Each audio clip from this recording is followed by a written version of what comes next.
it going, everybody? For today's video, I thought I'd kind of do a little bit of a shop tour. At the moment, I've only been open about a month now, so there's not really a whole lot to show you. A lot of this is just sort of I'll grow over time. You know, you sell some guns, you take the profit for those guns, and you sell 3, and then you buy 4, and then you sell those 4 and buy 5.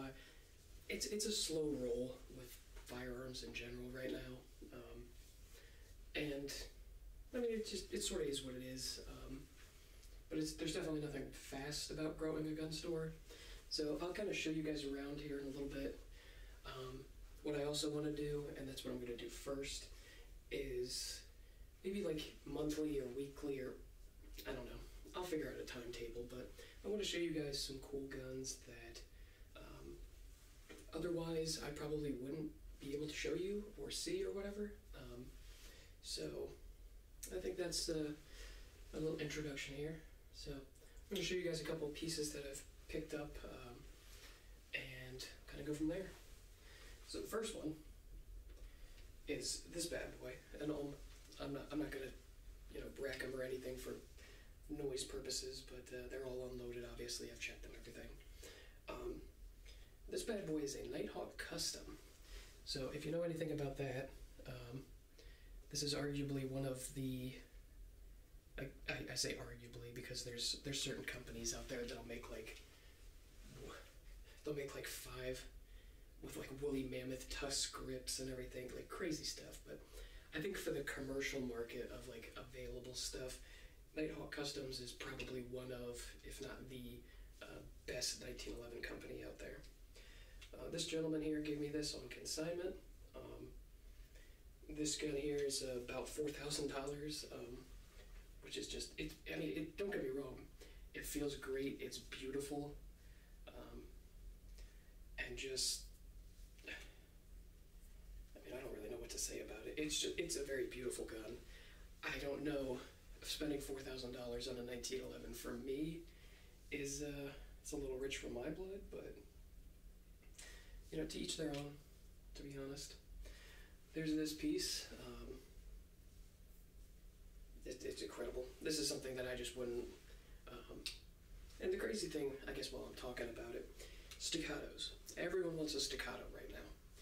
They will not... There's a gun shop near me right now that they've been in business for 10 years, and staccato still won't let them become a dealer. So of course I applied and they rejected me. They're trying to keep their current clientele happy. They don't make a whole lot of them, so they would rather go to existing clientele than start new ones. But I can become a Nighthawk dealer, which is a lot more expensive than staccato. Some Nighthawks are upwards of $10,000 a pop. If I'd have known a gun store, this is a gun I probably would never even get to touch or see or anything like that. But very beautiful piece. I showed you guys in my last video, but I'll just briefly touch on it here. The Coan. This is another $4,000 gun. Chambered in .357 Magnum. They're out of business now, and I really want to take this out to the range. I need to. It's kind of cold right now, so I don't really like going out and shooting very much, but this is definitely, oh my gosh, I bet you this is a fantastic shooting gun. You definitely need bigger hands. I don't know how well the camera shows how big of a grip this is to fit .357 and .38 special, but definitely that's a really unique and different piece. Another one, which is, it's still a little rich for my blood, but not everyone's that way. This is a Dan Wesson Veiler at 45. Dan Wessons are good, if you've never dealt with them before, they're a good, you pay, this one's slightly used, so I think he went, what did he want? $1,700 for it. Knew they were a little over $2,000 as well, but it's an overall good 1911. It's great. It feels good. It's a great gun, but without, you're breaking the bank, but I certainly can't afford a $2,000 in 1911, but it's not like a Nighthawk where you're like really breaking the bank, I guess, is the best way I can put it. But still overall, pretty cool gun. Now, for anyone watching the channel for a while, you'll know that I like goofy. Like, I have enough carry guns, I got enough like personal defense guns and stuff like that. So I like goofy stuff. This is a Davis Industries. It's chambered in a 32 ACP. Of course, my lighting probably doesn't do it justice, but it is a very, very high polished barrel and slide. Yeah, chambered in 32.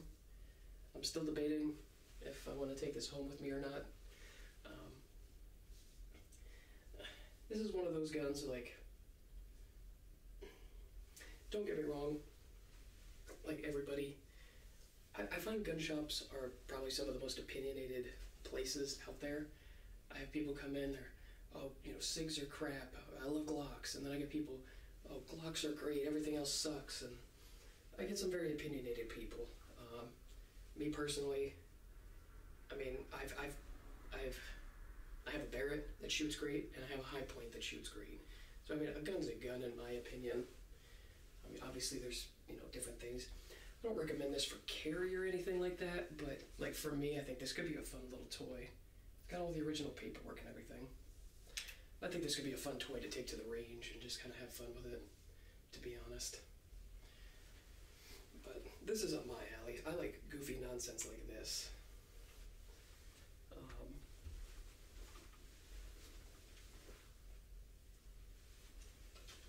This bad boy just came in the other night.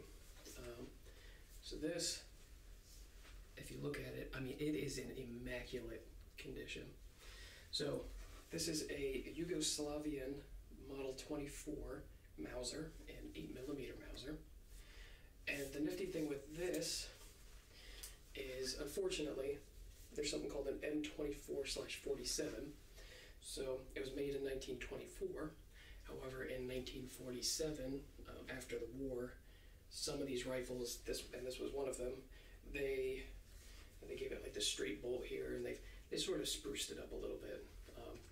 So hence where the 47 comes from. But it's devastating because this one, it's kind of faded. I doubt the camera will. Yeah, but I don't think the camera will show up. This was made in Fabrique Nationale. De Gouttiere, I think is what it is. So this was an actual FN-made Mauser, which they didn't make a whole lot of. So if this was in its original M24 configuration, not the M47, you know, if they didn't update it in 1947, this thing would be worth like upwards of $2,000. But it's all original. The serial number, even on the stock, matches. Everything matches.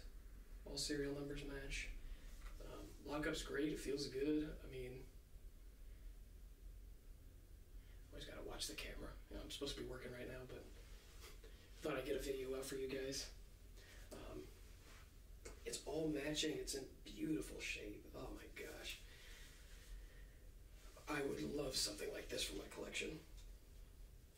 I don't know who got, I mean, like he also has it's a baby Luger. It's a little tiny Luger in 380 that he's gonna bring into me. But just some really neat stuff, to be honest. Like this is, I love like cool stuff like this. And then when you get it, you know, you got to do the research on all the markings and sort of what it is, you know, everything about it. But very neat piece. Do I have anything else that's really... I got 2 Chinese SKSs. And I guess technically if you're ever in the Delaware area, you can always pick up these pieces. A lot of the stuff you've seen on my personal collection, I have like a Bond Arms, a little North American Arms.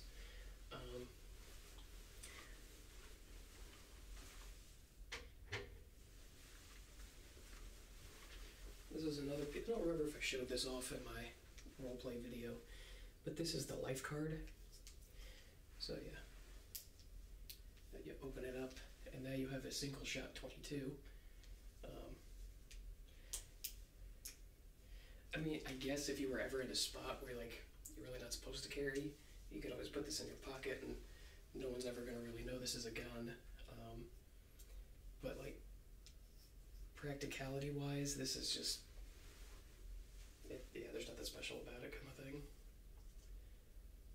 I mean, like if you ever need it, if you're at a gas station and getting robbed, you're gonna be like, hold on, wait a second, let me pull this out, open this up, load my round, cock it back. This would probably be a fun little range toy, but I don't know about carry.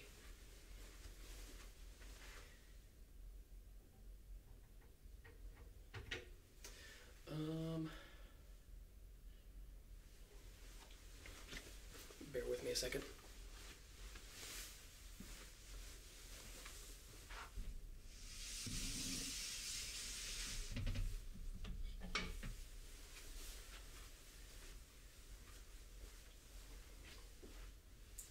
This will probably be the last piece I show you. So this is a 6 Hour 226, but it's called the Blackwater edition. So I know several people that went out to Blackwater to do like their sniper schools and stuff like that. Big old 20-round magazine. It's a big cool gun. Now the gentleman that sold this to me, it comes in a blue 6 Hour box, which I've never seen one of those before. The gentleman that sold this to me, I haven't really like tried looking or anything like that. He told me there was only 900 of these made, which online, I mean, these things are going from like $1,300 to $1,400. I mean, they're not exactly cheap, which leads me to believe that yeah, they probably not a whole lot of them were made. It's definitely different. And like I said, I've never seen like a blue 6 Hour box like this before, but definitely unique. And there's a lot of like collector's pieces like this. As a gun shop, it's definitely hard to kind of like, you know, price some of this stuff out. And now luckily I have it's a Kelly Blue Book of Guns. It's a book that has pretty much all the guns in it. Let me see if there's anything else. I think everything else is pretty just generic. Yeah, I always try to price things out. Like, gentleman brought me in these today. They were sold to him. I mean, it's still sealed. They were sold to him 7.62 by 39 from clearly 1990. It was sold to him with his Chinese SKS. It's like, how do you price something like this? I mean, yeah, it's definitely different. I think that's all the guns I wanted to show you guys for today. I was thinking about how I wanted to do this, but so I'll just keep you guys situated for now, and then I'll kind of pick it up and walk it around kind of thing for the camera. So as it sits now, I have this room here, okay, and then I got this room out here. And again, and that's what I tell people, like, look, I'm a startup gun shop. I don't have like that much money to really, you know, I'm trying to invest all my profit back into more firearms for people instead of, you know, dumping it into the building and stuff like that. It's business. I mean, it is what it is. But so I have this currently here. I have 3 gun cabinets. And like I said, I'll pick you up and show you guys around in a second. And then, like you saw in the video over here, I have 3 long gun racks. What's gonna happen is this is the gun shop now. It's a very tiny, it's a room. I mean, it works. But obviously I need to expand and grow bigger. And that's what I tell people also, like, there's no definition of what a gun shop is. In the state of Delaware, there's one gentleman who has it in the basement of his house. So when you knock on his door, his wife will answer the door, and she'll lead you down into the basement where the shop is.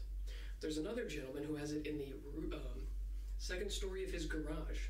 So same thing, you'll show up to their house, you'll knock, and then his wife will lead you into their garage, up a set of stairs, and into a gun shop.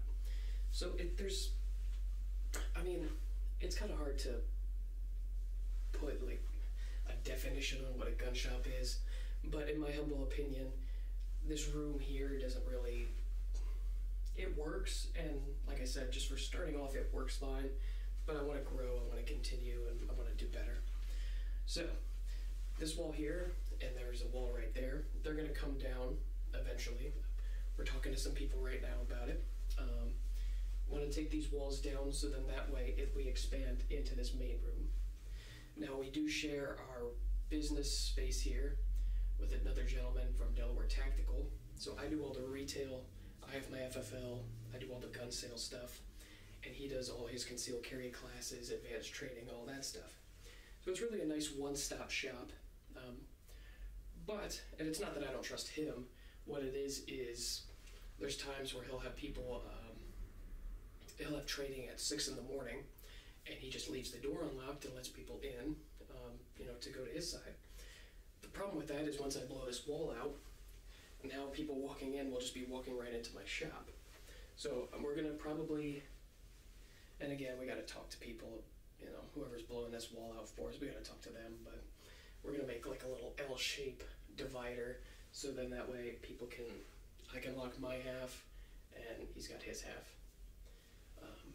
So you can just walk right into his side, and then there'll be a little wall, so you can walk into mine. Yeah, so these two walls are going to eventually come down. I'm going to continue on, a couple more long gun racks along the wall, some more glass cabinets. It's really incredible just how sort of everything comes together. I think God's just very good with me right now. These glass cabinets here that I have, they were donated from another gun shop that closed their doors. We're good friends with one of the managers there, so he gave us those. Dick's Sporting Goods in Dover, they're not selling long guns or anything anymore, so they gave us the long gun racks, and they gave us so many racks that if at any point, I think ideally the cool thing would be to eventually, that we're leasing this building, we're friends with the owner, so there's no trouble there, but eventually it would be nice to have a massive, my own building, a nice big gun store. So if we have enough long gun racks for even 10 years from now, or whenever that happens, we're good, we're covered. So we got all this situated. I got a call last night from Dick's Sporting Goods that they have all their glass cabinets. So originally they decided they're not selling guns, and now they're deciding they're getting rid of their whole outdoor section, in its entirety.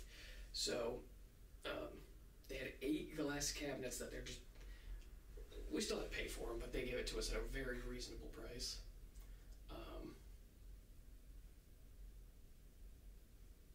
People love to, I watch the camera, I have a camera set up, obviously. A lot of gun shops are getting broken into nowadays, even in my area. So you need, I need to carry, I need security and everything for. I don't think anyone's gonna hit me during the day while I'm here.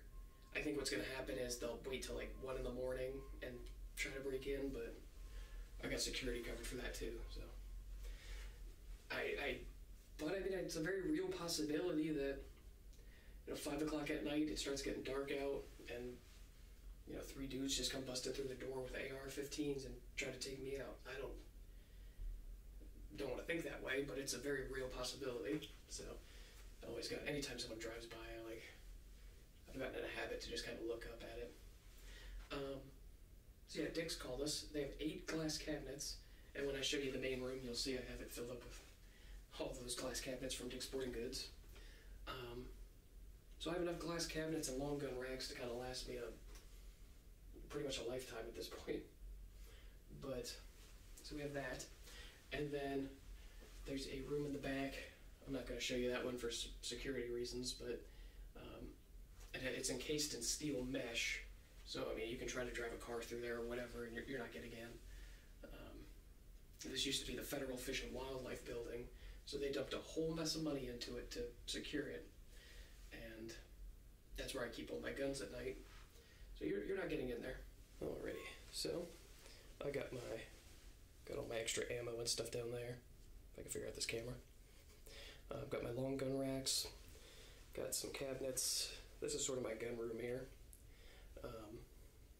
Like I said, that wall there, because there's a whole other like space over there that we can use. That's a hallway. And then want to keep going with these cabinets, keep going all the way down, build a couple more of those and keep them going down. And then I'll show you guys the main room that we're kind of expanding into here in just a second. Alright, so, and there's the gun room that I was just showing you. So this wall here will get blown out and we can expand sort of out a little bit. I can have stuff on the walls there and whatnot. Out here, these are all the cabinets from Dick's Sporting Goods. I don't have a place to put them quite yet, but so yeah, we're gonna blow that wall out, and then all of this will become, retail space. So that's sort of how I have it set up right now. Is that you walk in this door, and here's sort of this is sort of the shop. But this, yeah, we're gonna keep these long guns going all the way across. Keep the cabinets going all the way across, and then we'll do like from here to Delaware Tactical side. We're gonna do like a little, probably like a little L shape, and then all this will become retail space. All right, so that'll be it for today's video. Kind of showed you some cool pieces that were in the shop, gave you a little tour. I want to, obviously, as I grow, this gun shop will be completely unrecognizable in about a year. It'll be, I'll have ARs, AKs, SCARs, Barretts, whatever. Just to keep growing thing, and I got some haters, but I think they're just kind of jealous of what I'm doing with all this, but it is not easy with a gun shop. It really is not. But it's a lot of fun, and I really enjoy it. So, if you guys want to see anything else from the shop, let me know. I'm happy to show you guys. I'm waiting for my inventory. I'm probably going to do... I used to do a whole bunch of role plays at the house, but now that I obviously have a gun shop, I want to keep it going. At the time of recording this, my gun shop role play that I just did was my most watched video ever. So I really thank you guys. Like, I can't believe what I was seeing on it. Most of my videos get like a couple hundred, literally a couple hundred views, and that thing is currently sitting at like 30,000. So I thank you guys for the support. Like I said, man, there's nothing easy about owning a gun shop, and I don't know, your guys' support is awesome. So yeah, if you want to see anything with the shop, with any particular gun, if you have other roleplay ideas, whatever, I'll happily do it. I'll also start filming again back at my house. Like I said, I'm just kind of, right now, just letting the gun shop settle down. I'm not making any money off this right now. Like I said, I'm trying to turn over all the profits into more guns, so I don't want to take anything for myself. But yeah, so we got some room for future expansions. Always gonna get some cool new stuff in, and we'll kind of go from there. So, yeah, I guess I'll leave the video there. If you want to see anything, like I said, let me know, and I guess I'll catch you guys in the next video. Peace.